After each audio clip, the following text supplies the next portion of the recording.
Aries, welcome to Pinay Empress Channel. Gawa tayo ng reading for Aries. Reading po for Aries. Hindi maayos yung aking cards. Reading for Aries.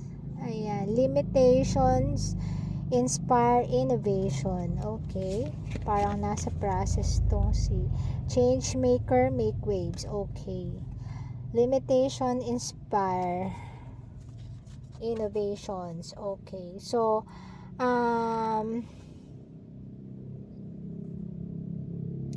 pagka sabi nila, pagka merong hangganan, dun tayo nagiging curious, and then dun tayo nagkakaroon ng mga innovations. Yun ang sinasabi dito, Aries, kasi ma-explore itong si Aries. And change maker, make waves. So kapag ka may mga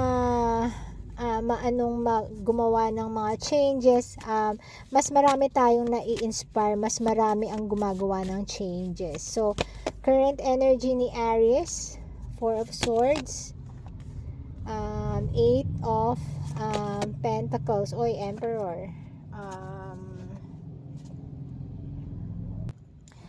May pinagdaanan si Aries, and dinaan na lang niya sa ibang sa trabaho yung kanyang attention. Ayan, so naging successful naman siya ngayon. Isa na siyang matibay na Emperor. So ayan ka, Aries. So lahat kaya mong gawin, kaya mong maging inspiration sa iba dahil sa galing na pinakita mo. Yan, 3 of Wands. So kahit na naka-move on ka na, meron ka pa ring hinihintay from the past. Hinihintay mo siya, and then Judgment, parang may gusto kong gawing pagbabago sa buhay mo. King of Wands, sa buhay mo yan, meron kang dapat pagdesisyonan, Aries. So tingnan natin kung ano ang kailangan pagdesisyonan ni Aries. Feeling stuck, Hangman, King of Pentacles. Okay,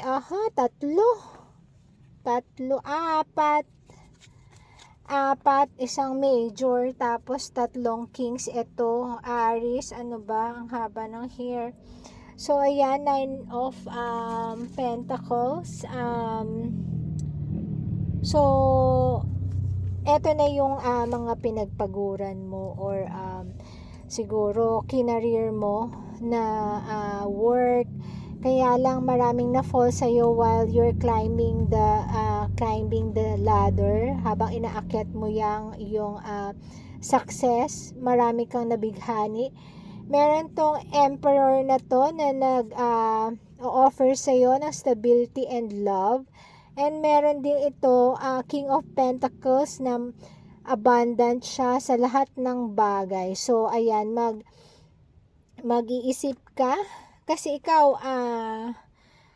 ano ka rin stable ka rin, maganda ang career mo, naging strong ka, naging malakas ka dahil sa pag-move on nito, sa pinanggalingan mo to. Kahit may hinihintay ka dati, kinalimutan mo, binago mo, nagbago ka, binago mo yung iyong buhay, inayos mo ang iyong buhay, and ayan, naging busy ka. And then eto, meron isang nakapansin sa'yo na parang same level mo, isang tao na abundant. So gusto ka rin offeran ng ng permanent relationship, yan. Pero eto, ang tingin ko, itong isang Emperor, ito ang nagugustuhan mo. Ayan, pero hindi pa siya nag-o-offer. Yan ang tingin ko dito, Aries.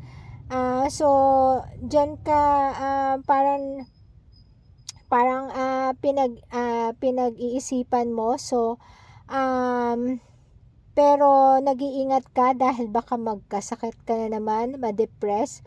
So, binabaling mo na lang sa work and naghihintay ka na lang ng kung sino yung talagang seryosong magiging partner mo in future. So, ayan. So, hindi mo masyadong binibigyan ng halaga etong mga ito. Busy ka talaga sa iyong pag-achieve ng mga pangarap mo. Very talented ka kasi. And ayan, na parang nasa peak ka na ng career mo, yung iba sa inyo. And tuloy-tuloy yung progress ng career mo. So, parang hindi mo rin to naiisip sa ngayon. And naka-move on ka na from the past. So, ayun, Aries. So, very good energy, Aries.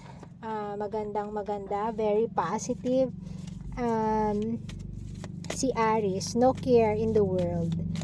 Diba? Yung sarili lang niya, yung career niya, yung path niya, ang iniisip niya. Ayan. Aries, yan. Five of Pentacles. Knight of Cups. Ayan, Ace of Pentacles. So, si Aries, hindi biro naman ang kanyang pinagdaanan, yung kanyang past. So, ang kanyang past, medyo nahirapan sila sa finances. Kaya nang dumating yung, kaya nung may dumating na opportunity na mag-work or mag-business or mag-start ng career na to, kinareer talaga niya and hindi siya nagkamali sa change na binigay niya sa sarili niya. So, good job, Aries. And wag mong kalimutan na i-commend yung sarili mo na napakagaling mo at nagawa mong baguhin ang buhay mo nang mag-isa ka. So, ayun na, Aries, sana maging gabay and thank you and God bless.